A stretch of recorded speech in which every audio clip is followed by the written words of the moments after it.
ہاں بھائی وہ جس کو آفرنگ کی وہ خود ذمہ دار ہوگی، میں کیوں گا یار؟ جو نہ کرے گی وہی ذمہ دار ہوگی نا، میں کیسے ہوگا؟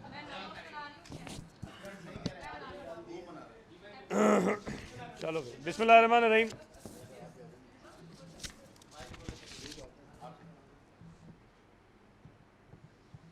بھائی یہ بند ہے مائک. ارے نہیں ادھر صحیح کہہ رہے ہیں، نہیں بٹن اس کا ادھر ہے. اب صحیح ہے بٹن اس کا. جی بسم اللہ الرحمن الرحیم. جیسا کہ آپ کے علم میں ہے کہ اس وقت وزیر اعظم عمران خان کے خلاف تحریک عدم اعتماد پیش ہو چکی ہے، اور ہمارے آئین پاکستان کے مطابق اگر ارکان اسمبلی اجلاس کی ریکویزیشن دیں تو 14 دن کے اندر اندر اسپیکر اس اجلاس کو بلانے کا پابند ہے. یہ قومی اسمبلی کے رولز میں نہیں لکھا ہوا، یہ کسی قانون میں نہیں لکھا ہوا، یہ اس آئین پاکستان میں لکھا ہوا ہے کہ 14 دن کے اندر اندر اس نے اسمبلی کا اجلاس بلانا ہے. پھر اگر وزیر اعظم کے خلاف تحریک عدم اعتماد پیش ہو تو اس قرارداد کے پیش ہونے کے 3 دن سے لے کے 7 دن کے اندر اندر اس کے اوپر رائے شماری ہونی ہے، اس کے اوپر ووٹنگ ہونی ہے. 21 فروری کو، شاید میں ڈیٹ صحیح بتا رہا ہوں، میرا خیال ہے نہیں 21 مارچ کو بنتی ہے، تو ہاں 21 مارچ کی ڈیٹ بنتی تھی جب اجلاس انہوں نے بلانا تھا. آج کا دن 14 دن آج مکمل ہو رہے ہیں. اسپیکر نے آئین کی خلاف ورزی کرتے ہوئے، سنگین خلاف ورزی کرتے ہوئے، یہ بات میں آپ کو بتا دوں کہ میں بطور ایم پی اے، بطور وزیر، جو میں نے حلف اٹھایا ہے، اسپیکر نے as a M P A, as a speaker جو حلف اٹھایا ہے، اس میں ہم نے یہ قسم اٹھائی ہے کہ ہم اس آئین کی پاسداری کریں گے، اس کو ڈیفینڈ کریں گے، اس پہ عمل کریں گے اور کروائیں گے. اب جو صورتحال نظر آ رہی ہے اس میں کوئی شک و شبہ نہیں ہے کہ اسپیکر نے جو قسم اٹھائی ہے، جو حلف اٹھائی ہے اس آئین کے اوپر، اس کی وہ وائلیشن کر رہا ہے اور عمران خان نیازی سے وفاداری نبھا رہا ہے. اسپیکر بنتے وقت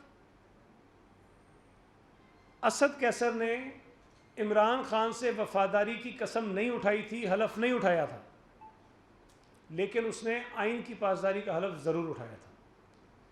تو آئین کو وائلیٹ کرنے کے بعد اسپیکر قومی اسمبلی آرٹیکل 6 کے تحت اس کے خلاف کارروائی بنتی ہے.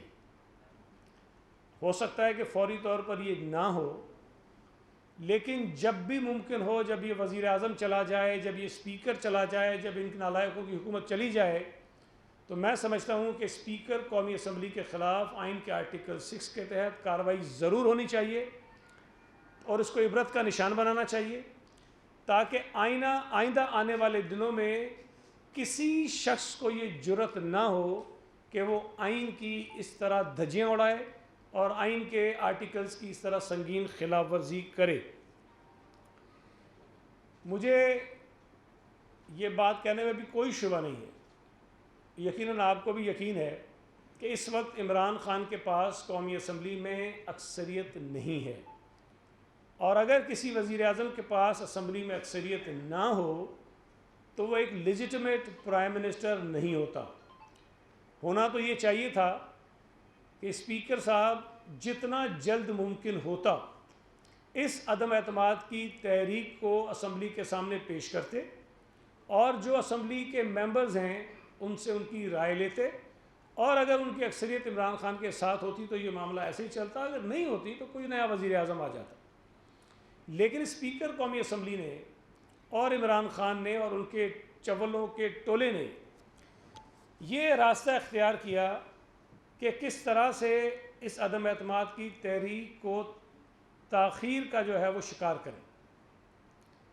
انہوں نے او آئی سی کو آڑ بناتے ہوئے، او آئی سی کو بنیاد بناتے ہوئے اس آئینی عمل کو تاخیر کا شکار کیا۔ مجھے اور آپ کو یہ پتہ ہے کہ جو پی ٹی آئی کے اپنے ارکان کا اسمبلی میں نمبر ہے وہ غالباً 155 تھا، اور اب ایک ممبر کی ڈیتھ ہو گئی تو یہ 154 ہو گیا ہے۔ 154 ممبر ان کے اپنے ہیں، باقی ان کے اتحادی ہیں۔ 172 جو نمبر ہے وہ ان کو ریکوائرڈ ہے۔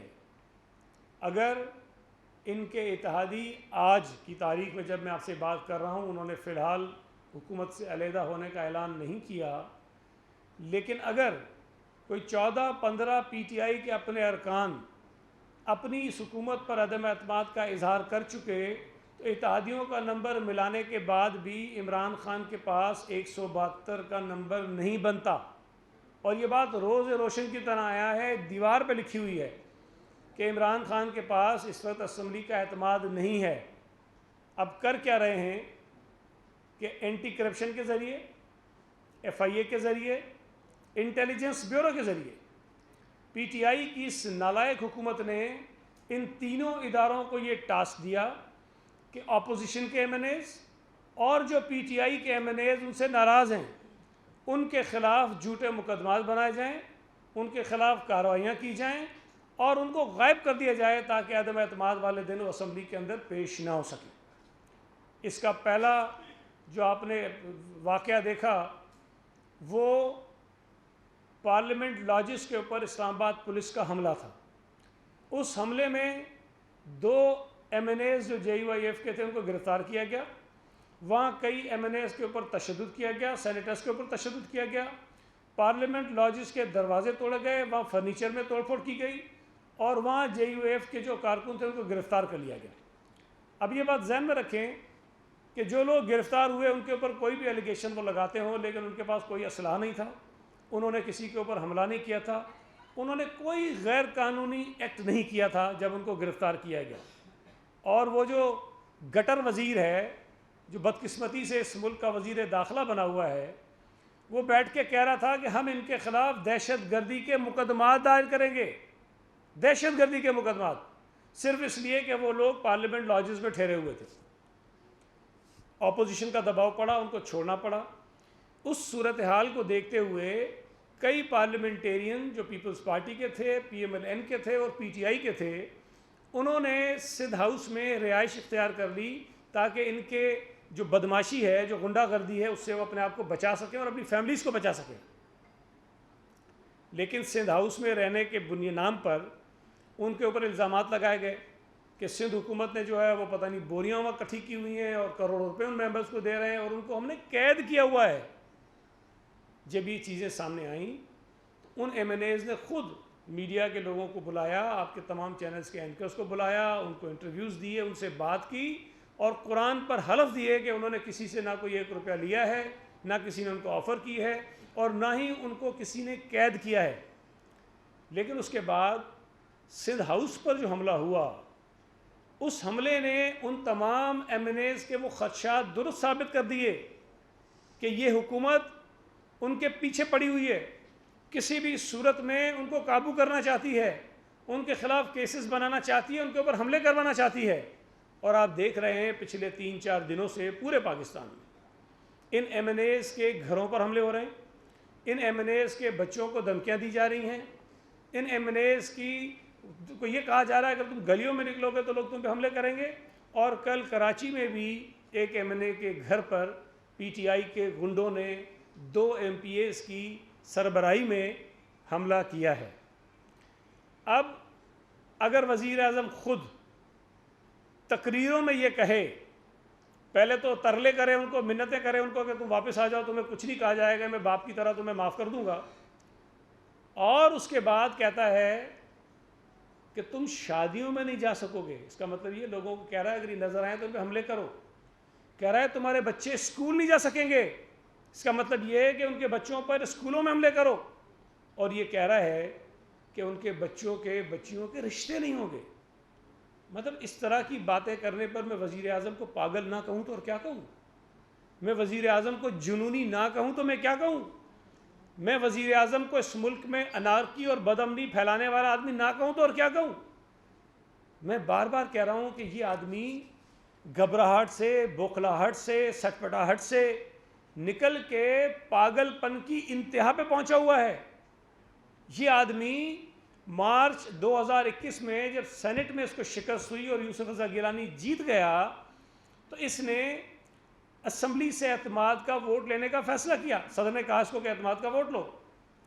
جب یہ اعتماد کا ووٹ لینے گیا تو اس نے قوم سے خطاب کرتے ہوئے یہ کہا، اور یہ کلپ آپ نے دیکھا ہوگا، کچھ سیکنڈز کا کلپ ہے، اپنے ایم این ایز کو کہہ رہا ہے کہ بھئی تمہارے پاس یہ حق اور اختیار ہے کہ تم مجھ پہ اعتماد کرو، مجھے ووٹ دو، اگر نہیں دیتے تو میں تمہیں سلام کروں گا، اس لیے کہ یہ تمہارا حق ہے، اور اگر تم نے مجھے ووٹ نہیں دیا، مجھے اکثریت نہیں ملی تو میں چلا جاؤں گا، میں اپوزیشن میں بیٹھ جاؤں گا۔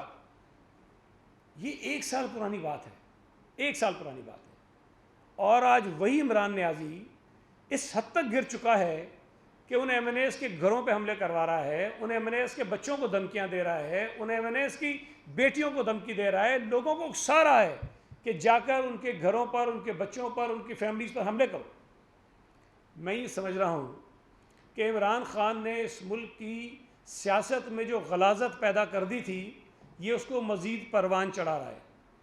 چھاٹ چھاٹ کے جو لفنگے تھے، لچے تھے، اس کو اس نے سیاست کے اندر دھکیلا، اور اس ملک کی سیاست جو میچورٹی کی طرف جا رہی تھی، جو سیاسی اختلافات کے باوجود ایک دائرے میں رہ کر مخالفت کرنے کی طرف جا رہی تھی، اس کو اس نے تہس نہس کر کے رکھ دیا ہے۔ اور اب اپنی پاگل پن کی بنیاد پر اور اس یقین کی بنیاد پر کہ وہ وزیر اعظم کے عہدے سے ہٹ رہا ہے، اس نے یہ طے کر لیا ہے کہ اس ملک کے گلی کوچے میں اس نے فسادات کروانے ہیں۔ مجھے یہ بتائیے کہ ووٹ آف نو کانفیڈنس ایک آئینی عمل ہے، اس کا طریقہ کار آئین میں درج ہے۔ آپ کے پاس یہ اختیار ہے کہ آپ پرامن طور پر، سیاسی طور پر کوشش کریں کہ آپ کو اسمبلی کا اعتماد مل جائے۔ آپ کو یہ اختیار ہے، آپ کا یہ حق ہے کہ آپ اسمبلی کے ممبران سے رابطے کریں، آپ ان سے بات کریں، لیکن آپ کیا کہہ رہے ہیں؟ یہ کہہ رہا ہے کہ میں 27 مارچ کو پورے پاکستان سے 10 لاکھ لوگوں کو اکٹھا کروں گا اور اسمبلی کے باہر ان کو بٹھا دوں گا۔ اس کا مطلب یہ ہے کہ آپ یہ چاہتے ہیں کہ جو آئینی طریقہ کار ہے ووٹ آف نو کانفیڈنس کا، وہ کسی طرح سے اس میں رکاوٹ آئے، کسی طرح سے وہ پورا نہ ہو، کسی طرح سے وہ آگے نہ بڑھے۔ اب مجھے بتائیے، یہ وہ کام ہے جو اپوزیشن کی جماعتیں کرتی ہیں کہ ہم نے احتجاج کرنا ہے، ہم نے جلسہ کرنا ہے، ہم نے دھرنا دینا ہے۔ یہ واحد نالائق حکومت ہے اس پاکستان کی تاریخ کی، یہ ہر وہ کام کر رہی ہے جو اپوزیشن کو کرنا چاہیے۔ اپوزیشن کہتی ہے کہ ہم جا کے دھرنا دے کے راستہ بند کر دیں گے، کسی کو آنے نہیں دیں گے، کسی کو جانے نہیں دیں گے۔ یہاں اپوزیشن کہہ رہی ہے کہ بھائی راستے کھلواؤ، اسمبلی میں لوگوں کو جانے دو۔ آپ کو 10 لاکھ لوگ لانے کی ضرورت نہیں ہے، آپ 172 ایم این ایز کو لا کر بٹھا دو، کل لا کر دکھا دو، میڈیا کے سامنے پریس کانفرنس کر دو، وہ ممبر بیٹھ جائیں تمہارے ساتھ، اپوزیشن تمہارے پیچھے سے ہٹ جائے گی، تمہاری جان چھوڑ دے گی۔ لیکن اگر تمہارے پاس 172 اسمبلی کے ممبرز نہیں ہیں تو دنیا کی کوئی طاقت تمہیں وزیر اعظم کے عہدے پہ نہیں بٹھا سکتی ہے۔ یہ اس کو سمجھ میں آ جانا چاہیے۔ مجھے حیرت ہے کہ جو آدمی کل جو ہے وہ لوٹوں کی جو ڈیفینیشن بتا رہا تھا، وہ بڑی عجیب عجیب بتا رہا تھا۔ جب کوئی سوال جواب کرتا تو کہتا ہے قائد اعظم محمد علی جناح نے بھی تو پارٹی بدلی تھی نا۔ وہ کہہ رہا تھا نہیں، جو آدمی حکومتی جماعت کو چھوڑ کے اپوزیشن کی جماعت میں آ جائے وہ لوٹا نہیں ہوتا۔ کیونکہ آج تم حکومت میں ہو، آج تمہاری جماعت سے کچھ لوگ ناراض ہیں اور تم سے الگ ہو رہے ہیں، تو وہ لوٹے کیسے ہو گئے تمہاری اپنی ڈیفینیشن کے مطابق۔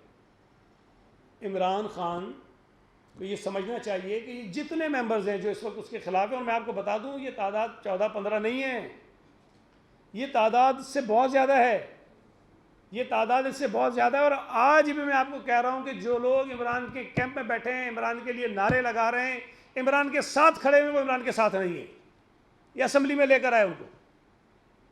آپ کو پتہ نہیں ہے سندھ اسمبلی میں جب سینٹ کا الیکشن ہوا تھا 9 تاریخ کو، تو انہوں نے بائیکاٹ کیوں کیا تھا؟ بائیکاٹ اس لیے کیا کہ ان کو پتہ ہے کہ ان کے ممبرز ان کو ووٹ نہیں کرتے، ان کو 100% یقین تھا کہ ان کے ممبرز ان کو ووٹ نہیں کرتے۔ اپنے ممبرز پر عدم اعتماد ہے، اس لیے ان کو اسمبلیوں میں نہیں لائے۔ اسی طرح قومی اسمبلی کے اپنے ممبران پر ان کو اعتماد نہیں ہے، اس لیے وہ کہہ رہے ہیں کہ ہم اپنے ممبرز کو اسمبلی میں نہیں لائیں گے۔ ان کو یہ پتہ ہے، ان کو یقین ہے کہ اگر وہ سارے ممبرز اسمبلی میں لے کر آ گئے تو وہ ممبر جو ہیں وہ عمران کے اوپر اعتماد نہیں کریں گے، اس کے خلاف جائیں گے۔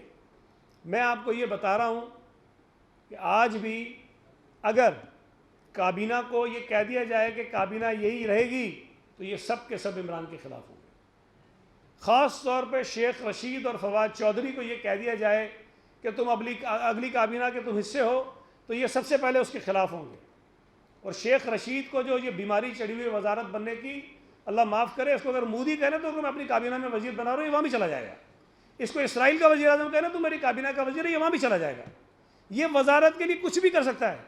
اور ابھی حالیہ تاریخ تو یہ بتاتی ہے کہ جس کابینہ کا یہ وزیر رہا وہ وزیر اعظم ذلیل ہوا ہے۔ جس کابینہ میں یہ وزیر رہا، جن دو ادوار میں یہ حکومت میں نہیں تھا، وہ دونوں حکومتوں نے اپنی مدت پوری کی ہے۔ 2 ادوار میں نہیں تھا، دونوں نے حکومت اپنی مدت پوری کی، باقی سب کو اس نے ذلیل کروایا۔ شیخ رشید احمد باولا ہو چکا ہے، اس وقت بوکھلاہٹ کا شکار ہے۔ اور آپ سمجھدار لوگ ہیں، جب وہ بول رہا ہوتا ہے اس کے الفاظ اس کے ساتھ نہیں ہوتے ہیں، وہ بوکھلاہٹ کا شکار ہوتا ہے، وہ جھنجھلایا ہوا ہوتا ہے۔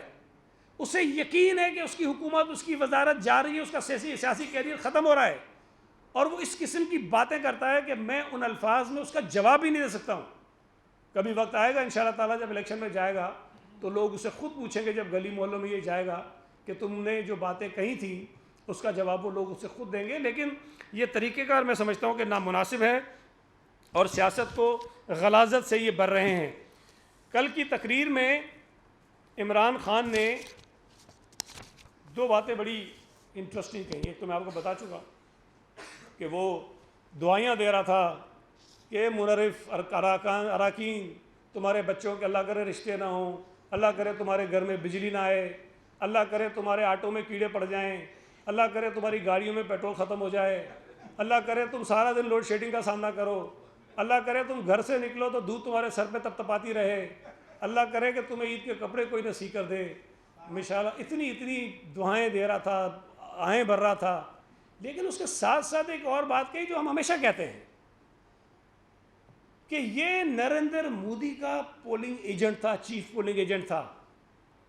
اس نے نریندر مودی کے الیکشن میں اس کے لیے نیک خواہشات کا اظہار کیا تھا۔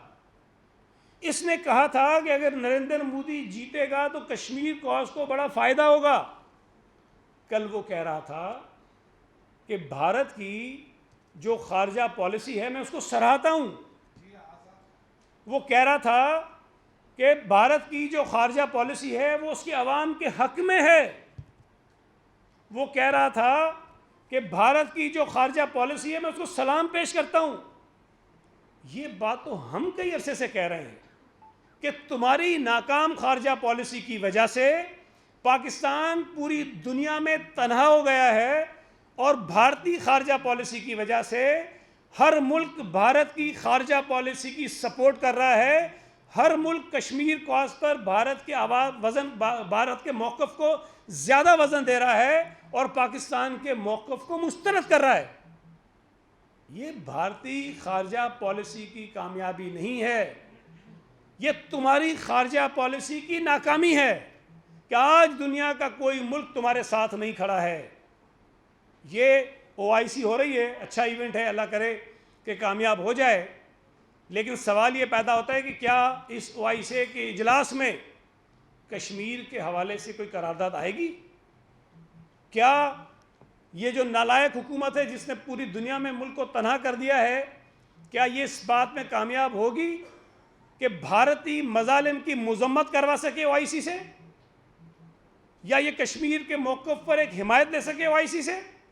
یہ نہیں لے سکیں گے اور یہ نہیں لینا چاہتے ہیں۔ کل عمران خان نے کہا نا، انسان جب بوکھلاہٹ کا شکار ہوتا ہے تو بہت ساری وہ باتیں جو اس کے دل کی باتیں ہوتی ہیں، جو اس کے ذہن میں ہوتی ہیں، جو گند اس کے اندر بھرا ہوتا ہے، وہ نکل کے آتا ہے۔ غصے میں انسان کا کردار پتہ چلتا ہے، غصے میں انسان کا سچ پتہ چلتا ہے۔ عمران خان نے مودی کی تعریف کر کے یہ بتا دیا ہے کہ اس ملک میں مودی کا سب سے بڑا یار جو ہے وہ عمران ہے۔ آپ کو نہیں پتا کہ کلبھوشن کو آزاد کرانے کے لیے اس نے اسمبلی سے قانون پاس کرانے کی کوشش کی؟ اس نے بھارتی پائلٹ ابھی نندن کو بھارت کے کہے بغیر آزاد کر دیا تھا۔ یہ اس ملک میں بھارتی ایجنٹ اس لیے ہے، میں بہت سخت بات نہیں کرنا چاہتا، کہ بھارتیوں نے جب اس کو پارٹی کو پیسے دیے تھے الیکشن سے پہلے، اسرائیلیوں نے جب اس کی پارٹی کو پیسے دیے تھے الیکشن سے پہلے، کیوں فنڈنگ کی تھی؟ ایک سوال پیدا ہوتا ہے، بتائیں نا کوئی کیوں فنڈنگ کی تھی؟ اگر کوئی شخص پیپلز پارٹی کو فنڈنگ کرے، کوئی باہر سے بیٹھا ہوا، تو اس کا مطلب ہے وہ یہ چاہتا ہے کہ پیپلز پارٹی حکومت میں آئے۔ لیکن اگر کوئی بھارتی، کوئی اسرائیلی، کوئی پاکستانی دشمن ملک کسی جماعت کو سپورٹ کرے، فنڈ کرے اور اس کے لیے ماحول بنائے کہ وہ الیکشن جیتے اور پاکستان کی حکومت میں آئے، تو اس کے کیا مفادات تھے؟ عمران خان کو یہ طاقتیں بھارتی لوگ، اسرائیلی لوگ جو پیسے دے رہے تھے، وہ کیوں حکومت میں لانا چاہتے تھے؟ اس لیے کہ یہ آئے گا تو کشمیر کے کاز کو نقصان پہنچائے گا، اس لیے کہ یہ آئے گا تو اس ملک میں جو پاکستان کی دنیا میں ایک مسلمان ملکوں میں جو اہمیت ہے اس کو خراب کرے گا۔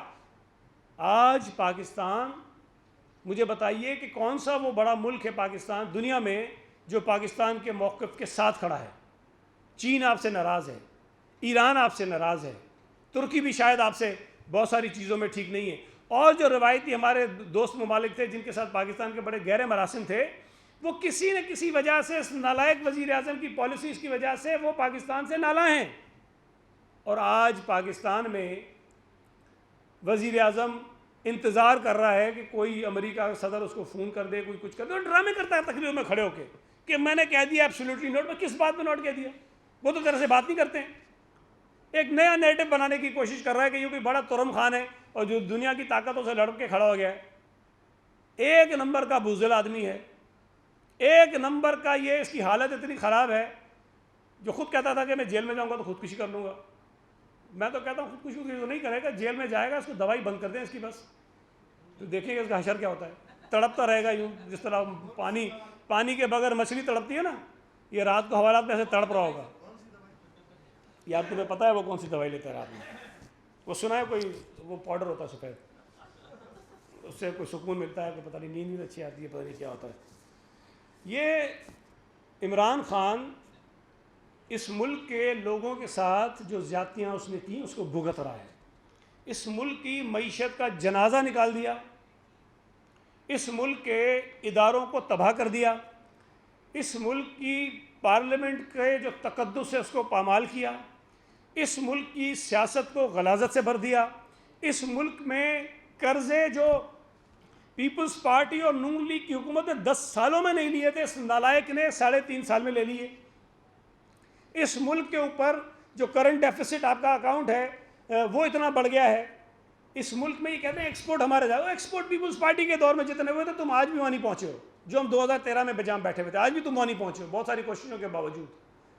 اور اب اگر ہمارے ادارے جن سے ہمیں گلا تھا کہ وہ اس کے پیچھے کھڑے ہیں، جو اس کو جتوا کر لائے تھے، جنہوں نے اس کی حکومت کو چلانے میں مدد کی تھی، جو اس کو سپورٹ دیتے تھے، غلط طریقے سے سپورٹ کرتے تھے، آج اگر وہ اپنے آئینی دائرے کے اندر واپس آئے ہیں تو انہوں نے، ان کے حامیوں نے جو طوفان بدتمیزی مچایا ہوا ہے وہ آپ سے ڈھکا چھپا نہیں ہے۔ ہم تو اگر مطالبہ کرتے تھے کہ اسٹیبلشمنٹ سیاست سے نکل جائے تو ہم پہ یہ الزام لگاتے تھے، آج اگر وہ سیاست میں نہیں ہے تو یہ ان کے اوپر تنقید کر رہے ہیں، ان کی تذلیل کر رہے ہیں۔ یہ کوئی مناسب طریقہ نہیں ہے۔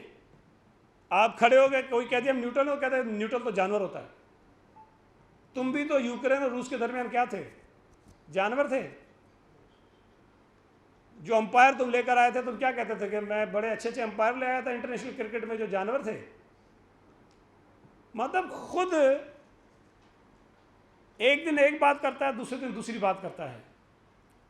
پتہ نہیں 9 رکنی کابینہ بنانی تھی، 90 دن میں کرپشن ختم کرنی تھی، 100 دن کا کوئی پروگرام لے کر آئے تھے، پورے پاکستان کا جو پیسہ ملک سے باہر پڑا تھا وہ پتہ نہیں 3-4 مہینے میں واپس لے کر آنے تھے، وہ 200 ارب روپے آنے تھے، 100 ارب اس کے منہ پہ لگنے تھے، 100 ارب اس کے منہ پہ لگنے تھے۔ ایک پتہ نہیں کدھر گئی ساری چیزیں۔ اور آج بڑی بے شرمی سے، بڑی ڈٹائی سے ایک آئینی عمل کے ذریعے جب اس کو نکالا جا رہا ہے تو اس کو روکنے کے راستے میں یہ اپنے جو مذموم مقاصد ہے، میں کہہ رہا ہوں نا، ایک آدمی ہوتا ہے تو وزیر اعظم کا ہوتا ہے، آنا جانا ہوتا ہے، کوئی آتا ہے کوئی چلا جاتا ہے، یوسف سے گیلانی چلے گئے، غلط طریقے سے ہٹایا گیا۔ مجھے بتائیے کہ کوئی ایک گملہ ٹوٹا، ایک پتھر کہیں لگا؟ نواز شریف کو چلے ہٹا دیا کہ ہمارا اس سے بھی اس کا اختلاف ہٹ گیا، ایک طریقہ کار تھا وہ ہٹا، دوسرا وزیر اعظم آ گیا، یوسف گیلانی ہٹا، کوئی دوسرا وزیر اعظم آ گیا۔ یہ کون سی قیامت آ رہی ہے کہ عمران ہٹ رہا ہے تو یہ طوفان برپا ہو گیا پورے ملک کے اندر کہ بھی ہٹنا نہیں چاہیے، اور ہٹے گا تو گند کرے گا۔ یہ وہ ہے نا جو بچے کھیل رہے ہوتے ہیں اور کہتے ہیں میں نہیں کھیل، اگر مجھے نہیں کھیلنے دو گے تو میں وکٹ کو بھی جو ہے وہ مار دوں گا، پچ کو بھی میں کھود دوں گا، امپائر کا بھی سر پھاڑ دوں گا، اور جو بولر ہوگا اس کو بھی ڈنڈا ماروں گا۔ یہ اس قسم کا دادا گیر بن گیا ہے۔ یہ دادا گیری نہیں چلے گی۔ عمران خان انشاءاللہ تعالی اسی مہینے کے اندر اندر سابق وزیر اعظم ہو جائے گا، اور اس کے بعد جو کرپشن عمران نے اور اس کے چول وزیروں نے اس ملک میں کی ہے وہ لوگوں کے سامنے آئے گی، اور انشاءاللہ تعالی یہ چول وزیروں کا ٹولہ جو ہے حوالات کے پیچھے ہوگا، اور اس کے بعد ان کا تڑپنا دوائیوں کے بغیر جو ہوگا وہ آپ کو دیکھنے جیسا ہوگا۔ عمران خان ایک نہیں ہوگا، اس کے اور بہت سارے دوائیوں والے ہوں گے جو لے کے بھی آتے ہیں اور خود بھی کھاتے ہیں، اس کو بھی کھلاتے ہیں، وہ بھی ساتھ ساتھ تڑپ رہے ہوں گے، اور انشاءاللہ تعالیٰ وہ دن بھی دنیا دیکھے گی۔ اور جب ان کے کرپشن کے کیسز سامنے آئیں گے، چینی کا اسکینڈل، گندم کا اسکینڈل، کھاد کا اسکینڈل، LNG کا اسکینڈل، روپی ڈیویلیشن کرنے کا اسکینڈل، اور جتنی چیزیں وہ ساری آپ کے سامنے آئیں گی۔ اور میں سمجھتا ہوں کہ اب جو ہے عمران خان کو، میں تو بار بار کہہ کے تھکا ہوں تو دوبارہ دہراتا نہیں ہوں کہ جو دستاویزات نہ کہہ سکتا ہو، جو معیشت نہ کہہ سکتا ہو، جو روحانیت نہ کہہ سکتا ہو، جو خاتم النبیین نہ کہہ سکتا ہو، جو نعوذ باللہ صلی اللہ علیہ وآلہ وسلم نہ کہہ سکتا ہو، وہ بلاول صاحب کو کہتا ہے آپ کی اردو ٹھیک نہیں ہے۔ اچھا یہ بتائیں اس کے بعد یہ سندھ ہاؤس میں جو کچھ ہوا، اور کل وزیر اعظم نے جو بڑے سخت الفاظ استعمال کیے سندھ حکومت کے حوالے سے، تو کیا یہ پیپلز پارٹی نے اپنے اصولوں کی خلاف ورزی نہیں کی؟ کیا یہ ضروری تھا کہ مخالف جماعت کے MLAs کو اکٹھا کیا جائے؟ لوگ، عوام یا آپ کے مخالفین آپ پر شک کیوں نہ کریں؟ کیونکہ مخالف جماعت کے MLAs کو آپ نے وہاں پہ رکھا ہوا تھا، سیف کسٹڈی رکھا ہوا تھا۔ دیکھیں، کوئی سیف کسٹڈی نہیں تھی۔ سندھ ہاؤس کوئی بھارتی کونسل جنرل کا گھر نہیں ہے، کسی اسرائیلی وزیر اعظم کا گھر نہیں ہے کہ وہاں کوئی چلا گیا تو آپ کہیں گے کہ بہت بڑا اس نے جرم کر لیا۔ سندھ ہاؤس کے اندر کوئی بھی شخص رہ سکتا ہے، اور اس کی پیمنٹ ہوتی ہے، اس کا کرایہ ہوتا ہے، وہ اس کو ادا کرنا ہوتا ہے۔ میں بطور وزیر بھی اگر رہتا ہوں تو میں بھی کرایہ ادا کرتا ہوں، میں اگر وہاں ناشتہ کرتا ہوں اس کا بھی پیسے دیتا ہوں، اگر میں ان کی گاڑی استعمال کرتا ہوں تو اس کے بھی میں پیسے دیتا ہوں، اور یہ سب پہ لاگو ہوتا ہے۔ جو سرکاری عہدے پر فائز لوگ ہیں، میرے لیے شاید کرایہ کم ہوتا ہوگا، لیکن اگر کوئی اور جائے گا تو اس کے لیے کرایہ زیادہ ہوتا ہے، وہ بھی سب طے شدہ وہ چیزیں۔ اب مجھے بتائیے کہ اگر پارلیمنٹ لاجز پر حملہ ہو اور MNAs اور ان کی فیملیز اپنے آپ کو غیر محفوظ محسوس کریں، اور وہ یہ درخواست کریں کہ ہمیں سندھ ہاؤس میں کمرہ دے دو تاکہ ہم یہاں رہ سکیں، تو اس میں کون سی بری بات ہے؟ 2014 میں جب عمران خان نے تماشا مچایا تھا اسلام آباد میں پارلیمنٹ لاجز میں رہتا تھا، میں سینٹ میں تھا، میرے بچے بھی وہاں رہتے تھے۔ جب یہ صورتحال خراب ہوئی تو میں اپنے بچوں کو لے کر سندھ ہاؤس شفٹ ہوا تھا، اور جب پتہ چلا کہ وہ سندھ ہاؤس کی طرف بھی حالات ٹھیک نہیں ہے، میں بچوں کو لے کے اسلام آباد کلب چلا گیا تھا۔ ہم اسلام آباد میں پارلیمنٹ لاجز میں اپنا لاج ہوتے ہوئے بھی خانہ بدوشوں کی طرح ادھر ادھر جا رہے تھے، اس لیے کہ میرے بچے محفوظ رہیں۔ یہ ہر آدمی کا حق ہے، کوئی بری بات اس کے اندر نہیں ہے اگر انہوں نے کیا ہے۔ دوسری بات یہ ہے کہ وزیر اعظم پیپلز پارٹی کا تو نہیں بن رہا نا، مجھے تو سمجھ نہیں آتی، اتنے پاگل ہو گئے ہیں، کہہ رہے ہیں جی سندھ ہاؤس میں سندھ حکومت کا پیسہ آ گیا، اور وہ کل میں ایک وہ ویڈیو دیکھ رہا تھا خاتون کی، ہم نے زندگی میں اس کی شکل نہیں دیکھی ہے، کہہ رہی ہے مجھے 16 کروڑ روپے پیپلز پارٹی نے آفر کیے۔ وہی نام بتاؤ کس نے کیے؟ کسی نے تو کیا ہوگا نا۔ کراچی میں کہہ رہی ہے اور پنجاب میں کہہ رہی ہے، بھائی کراچی میں کس نے کیا؟ نام بتاؤ۔ میں نے کیا، میرا نام بتاؤ، کسی اور نے کیا اس کا نام بتاؤ، کہ بھائی تمہیں کہاں ملے، کس نمبر سے فون کیا، کس نے تمہیں آفر کی۔ مجھے تو لگتا ہے یہ خود ہی اپنے بندوں سے فون کراتے ہیں، ہاں بھائی پیپلز پارٹی والے بلا رہے ہیں، 16 کروڑ دے رہے ہیں، آ جاؤ، پھر کہتے ہیں پیپلز پارٹی پیسے دی۔ مطلب یہ طریقہ کار مناسب نہیں ہے۔ عمران خان اس وقت باولا ہو چکا ہے، وہ خود ہی کہہ رہا تھا کہ میرے گلے سے زنجیر جو ہے وہ پڑی ہوئی تھی، وہ نکل گئی ہے۔ جب زنجیر پڑی ہوئی نکلتی ہے تو آدمی پاگل ہی ہوتا ہے پھر۔ تو یہ طریقہ کسی طور مناسب نہیں ہے۔ وہ ممبرز خود قرآن پر حلف دے رہے ہیں، مجھے تو یقین ہے، کوئی کرے نہ کرے مجھے یقین ہے، جب وہ قرآن پہ ہاتھ رکھ کے کہہ رہا ہے کہ نہ میں نے پیسے کسی سے لیے، نہ مجھے کسی نے پیسے آفر کیے، تو میں اس کی بات پہ یقین کرتا ہوں۔ عمران جھوٹ بولتا ہے، عمران تہمتیں لگاتا ہے۔ اور میں آپ کو صرف ایک مثال دوں، انہوں نے KPK سے اپنے کچھ ممبرز کو نکالا تھا کہ تم نے پیسے لیے، یاد ہے آپ کو؟ ان ممبرز نے اس کے اوپر کیس کیا تھا، کیا ہوا اس کا؟ اس کے پیروں میں پکڑ کے، ان کے پیر پکڑ کے گھر پہ جرگے بھیج کے ان سے کیس واپس کرنا ہے عمران خان نے کہ مجھے معاف کر دو. مجھے امید ہے کہ جن ممبرز کے اوپر یہ ایلیگیشن لگائے گئے ہیں وہ ممبرز بھی اس کے خلاف قانونی کارروائی کریں گے اور اس کو اس کی اوقات دکھائیں گے. ایک منٹ، خاتون ایک بیچاری.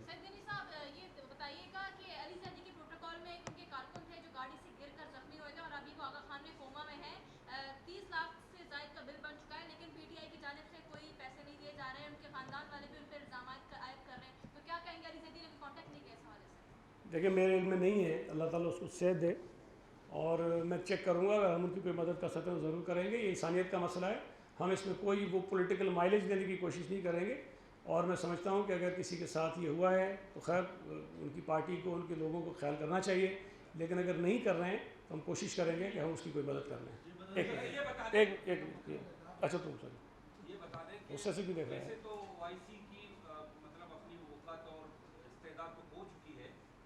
ہمارے حکمران آئین کو پامال کرتے ہوئے بھی اس اجلاس کو جو ہے نا بہت زیادہ اہمیت دے رہے ہیں، تو کیا آپ سمجھتے ہیں کہ پکنک پوائنٹ تو نہیں ہوگا بلکہ کشمیر کے حوالے سے ایک مؤثر آواز اور خاص طور پر مسلم امہ کے لیے بھی کوئی اس طرح کی قراردادیں بھی مطلب پاس ہوں گی، یا کوئی پکنک پوائنٹ تو نہیں ہوگا نا؟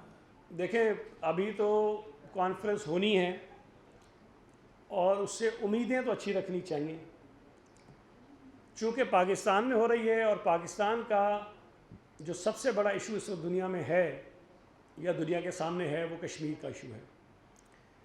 اب اگر پاکستان میں OIC ہو اور اس میں کشمیر کے ایشو پر کوئی کمپریہنسو واضح موقف کے ساتھ قرارداد نہ آئے تو یہ بڑے افسوس کی بات ہوگی. مجھے اندازہ اس وقت ہے کہ ہمارے جس قسم کے چول یہ وزیر ہیں یا وزیر اعظم ہیں، یہ آخری منٹ تک کوشش کریں گے کشمیر کا نام کہیں آ جائے. بس میں آپ کو یہ بتا رہا ہوں، نام آ جائے تاکہ ہم کہیں کہ جی ہم نے کشمیر کا نام ڈال دیا. نام کافی نہیں ہے. جو پاکستان کا موقف کشمیر پر ہے وہی موقف OIC کی طرف سے اگر یہ لانے میں کامیاب ہو جاتے ہیں تو میں سمجھتا ہوں کہ شاید کسی حد تک جو ہے وہ کشمیریوں کے ساتھ جو زیادتیاں ہو رہی ہیں ان کو کچھ تسلی ہو جائے گی. اگر بھارتی مظالم کا تذکرہ نہیں ہوتا، کشمیریوں پر ہونے والے ظلم کا تذکرہ نہیں ہوتا، اور تو پھر اگر ویسی کوئی چیز آتی تو بڑی میں سمجھتا ہوں کہ ناکامی ہوگی ہماری.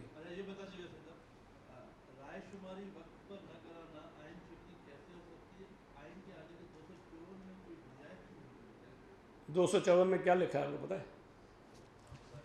میں بتاتا ہوں آپ کو. دیکھیں 254 میں یہ لکھا ہے کہ اگر کوئی ایسی چیز جس میں آئین نے کوئی وقت متعین کیا ہو اور وہ اس وقت پر نہ ہو اور اس کے بعد ہو جائے تو وہ غیر آئینی نہیں ہوگی. اس میں جو یہ لوگ اس کی تشریح نکال رہے ہیں کہ بھئی یہ جب چاہیں کرا لیں، 254 میں دیکھیں. اب اگر یہ مثال دے رہا ہوں میں آپ کو، اگر یہ 25 کو ہوتا ہے تو جو وائلیشن اسپیکر کر چکا ہے وہ اپنی جگہ ہے، لیکن اگر 25 کو ووٹ آف نو کانفیڈنس پیش ہو جائے تو وہ غیر آئینی نہیں ہوگی. اسپیکر آئین کی خلاف ورزی کر چکا. اگر تو 254 ایسا ہی ہوتا تو پھر تو بھائی جن جن چیزوں کے لیے اس میں لکھا ہوا ہے کہ یہ کام اتنے دن میں، یہ اتنے دن میں، یہ اتنے دن میں، ضرورت ہی نہیں ہے آپ کو، پھر 254 میں کر دیں. اگر لکھا ہے کہ جی 90 دن کے بعد جو انتخابات ہوں گے، جو آپ کے ضمنی الیکشن ہوتے ہیں، عام الیکشن ہوتے ہیں، 90 دن میں ہونے ہیں، طوفان آ جاتا ہے، سیلاب آ جاتا ہے، آندھی آ جاتی ہے، کوئی حادثہ ہو جاتا ہے، 90 دن میں نہیں ہو سکتا. تو اگر وہ 90 دن کے بعد نہیں 100 دن کے بعد ہوگا تو وہ غیر آئینی نہیں ہوگا. یہ مقصد ہے 254 کا. 254 کہیں اجازت نہیں دیتا کہ اگر اس میں لکھا ہے 90 دن تو ہم 90 دن میں نہ کرو، خیر ہے ہم 200 دن کے بعد کر دیں گے. وہ عمل جو ہے جان بوجھ کر اس کو آپ کو تاخیر کا شکار کرنا جو ہے وہ آئین کی خلاف ورزی ہے. لیکن جو ایکشن ہوگا اگر یہ 21 دن کے بعد بھی ہو رہا ہے تو وہ غیر آئینی نہیں ہوگا. نو کانفیڈنس موشن جب پیش ہوگا تو اس بنیاد پہ اس کو کوئی غیر قانونی نہیں کہے گا کہ یہ 25 دن کے بعد ہوا ہے.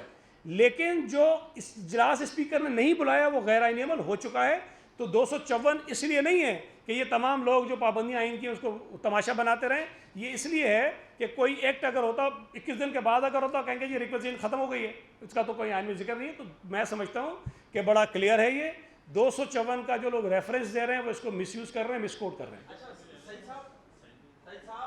یار ابھی میں وہ کافی دن سے بھی سکون سے بیٹھا ہوتا تھا، ورنہ یہ چلتا رہتا ہے بار بار. یہ جو وفاقی وزیر ہیں انہوں نے ٹی وی پر سرعام آ کر گالیاں دی ہیں اراکین اسمبلی کو، کیا ان کو یہ حد پہنچ ہے؟ دیکھیں حق تو ان کو حکومت میں رہنے کا بھی نہیں ہے اس وقت. بس اسی میں ایڈ کر لیں، بس اسی میں کل کراچی میں بھی ایک واقعہ ہوا کہ جلوس پہنچ گیا رمیش کمار گھر کے بعد، کیا ایسا ہوتا رہے گا کراچی میں؟ دیکھیں پہلی بات تو یہ میں نے کہا نا کہ سیاست کے اندر جو غلاظت انہوں نے بھر دی ہے پی ٹی آئی نے، یہ پلٹ کر ان کے گلے میں آئے گی. میں آپ کو بتا رہا ہوں یہ اتنا آسان نہیں ہے. یہ ایسا نہیں ہے کہ صرف کارکن ان کے جو مرضی کرتے پھریں، کوئی ان کو پوچھنے والا نہیں ہے.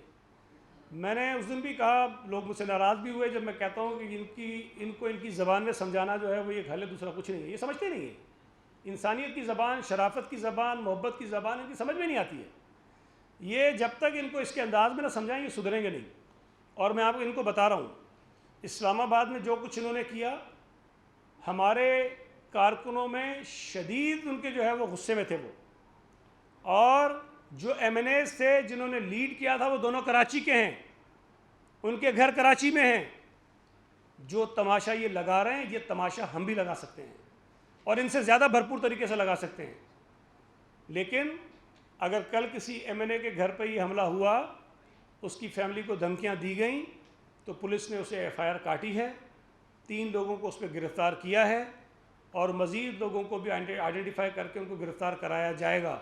لیکن میں ان کو تنبیہ کرنا چاہتا ہوں، یہ طریقہ کار ختم کریں، یہ بدماشی غنڈہ گردی ختم کریں. تم کتنے بہادر ہو ہمیں پتہ ہے.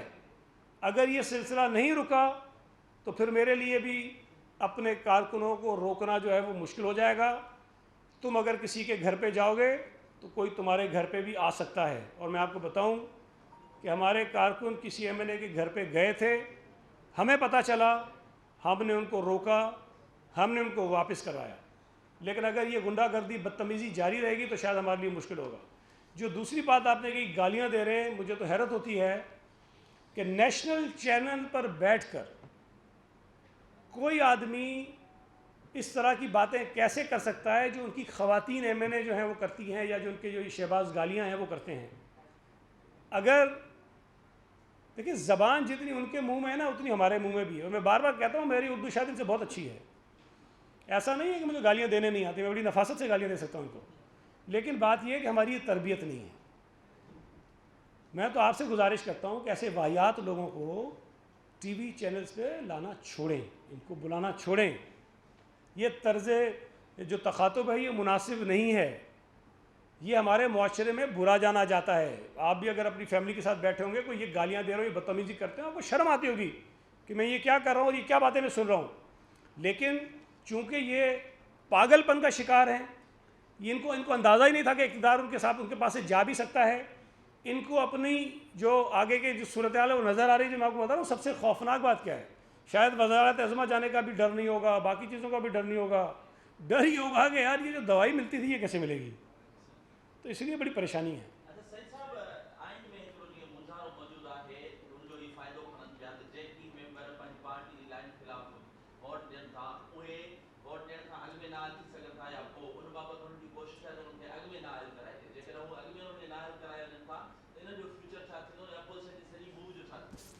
دیکھیں ایک تو کوئی کنفیوژن نہیں آئین میں.